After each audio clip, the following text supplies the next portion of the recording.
Hey guys, assalamu alaikum, it's Jenna G. Welcome back to my channel. So husband and I have totally different tastes in food. I'm the more dal and the rice kind of person. He is more the barbecue chicken, grilled chicken sort of taste buds. He called a little while ago and he asked if I could make him some homemade fries with grilled chicken. So I said sure, why not. So in today's video we're going to be making homemade fries and grilled chicken.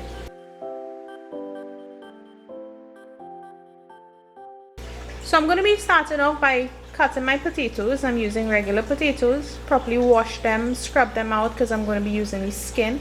And then I'm just going to be cutting them into strips. I'm going to be cutting it into equal size or as equal as possible, just so that it looks a little more uniform and nicer. So I'm going to be doing that for my two potatoes.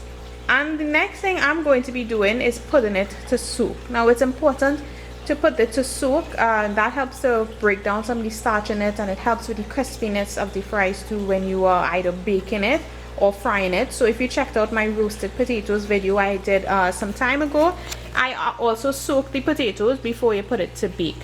So you can keep that in mind when you're doing anything with the potatoes, frying it or baking it. It helps with the crispy outside and the nice tender on the inside. So when we're done, just going to leave it in some water. You can leave it overnight, you can leave it for about an hour or so. It's up to you. If you want to leave it overnight, you can put it in the fridge. I've never really left it overnight though. Just leave it for a couple of hours until I'm ready to use it, and it's usually fine just out on the kitchen counter. So while that is soaking, I'm going to be working on my chicken. So I'm going to be using some chicken breast. I'm going to be deboning it, removing the skin from it. I am not the best person to do this, to be honest with you, but let me just tell you, whenever I do this, I usually keep that piece of bone and I use it in like chicken soup, so nothing goes to waste. Then I'm just going to be cutting the chicken breast in half, and I'm going to be cutting it into little cubes. You can cut it in big strips if you like, in chunks, whichever one you prefer, but I'm just going to be cutting it into small pieces. And I'm going to be cutting it into equal sizes or as equal as possible so that they can all cook at the same time and put it into the pan. Now once they all cut up, I'm going to be washing it out with some lime, rinsing it out properly, and I'm just going to be adding it to a bowl. And to this bowl I'm going to be adding all my seasonings. Now I didn't have any ready-made green seasoning on hand. Now be sure to check out my green seasoning video. That's basically a combination of shadow benny, garlic, hot pepper, pimento. So if you're not from the Caribbean, or you're not from Trinidad, you're not sure what the green seasoning is, you can check out my video on that as well. But I didn't have any ready-made, and this was a really quick sort of dinner prep, so I didn't have the time to make any, which is fine. You can add it if you want to, but I'm just going to be adding some dried seasoning to it. So I'm going to be using some barbecue seasoning. The barbecue seasoning already has salt, so we wouldn't need to add salt. I'm going to be adding some Cajun seasoning as well for some extra flavor. I'm going to be using some dried thyme. You can add as much as you like of the dried herbs if you have it. I'm going to be adding some garlic powder, and I'm also going to be adding some paprika. I didn't add any cayenne pepper or chili, but if you want to add some spice, you can feel free and add some of the cayenne pepper or ground chili. Then I'm just going to be adding some olive oil.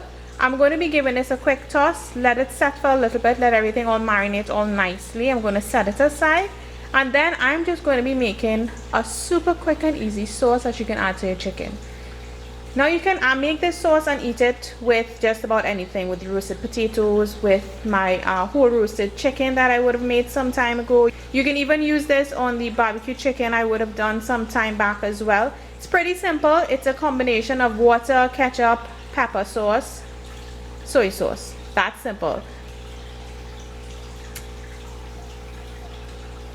So it's a quick and easy sauce, just so you can have it in your fridge, put it in a bottle and keep it in the fridge and just use it on your food whenever you want. It's a really nice, it gets a different taste, and it's just simple sauce to have. Next up, I am going to be cooking the chicken, and all this time our potato is still soaking. So I'm going to be adding all my chicken pieces to a pan. If you have a grill, you can go ahead and add it to the grill if you want, but I'm just going to be using it in the pan. The heat is on medium. I had some olive oil in the pan and I just added it once the oil was hot. I'm going to cook this properly for a couple of minutes until they're all fully cooked through. Halfway through, I'm going to turn each piece, give it a quick toss, and make sure they're all nicely cooked. Now the length of time on the stove will depend on how thick you cut your chicken pieces. So my chicken pieces are fairly small, so it did not take, it took about 3-4 minutes to cook. So once it's all properly cooked through, I'm just going to add that lovely sauce that we just made onto the chicken. Give it a quick toss, leave it on the heat for just about a couple of seconds, a minute max. And I'm going to remove this. You get a nice sort of, quote unquote, as we say, saucy sort of grilled chicken. Going to set this aside, and now it's time to fry our fries. So usually what you would do is just pat dry your fries, your potato pieces. You want to remove it from the water. Pat dry it with like a paper towel, and all you're going to be doing is just adding it to some very hot oil, and you're going to let it cook for a couple of minutes until it's fully cooked through. Now you can leave it until it gets extra brown, up to you, depending on how crispy you want your fries on the outside. So you can leave it for a couple of minutes, and once it's all fully cooked, if you want to check it, like what I would do is just take one piece out of it and I would just break it just to see, make sure that the inside is cooked. And next I'm just going to remove it and put it onto a paper towel on a tray for the extra oil to drain out from it. So once all our fries is out of the oil, the next step is just to season it up. So I usually add some garlic powder and some all-purpose seasoning which has salt in it, so we don't need to add the salt here. And I'm just going to give it a quick toss up, shake it up, get all of them coated nicely with that garlic powder and the all-purpose seasoning. Now it's just time to plate it out. We've got our homemade fries done and we've got our grilled chicken done. So husband's dinner is all finished. His homemade fries with grilled chicken as requested. And if you guys want to know what I ate, well, I had my regular nice dal and rice while he had this grilled chicken with homemade fries. Simple, straightforward, easy. Give it a try out. This is his type of food.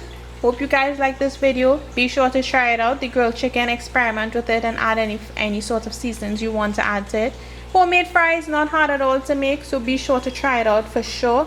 Husband's type of food, guys. Hope you guys enjoyed it. Thanks so much for watching as always, and I will check you all in the next video.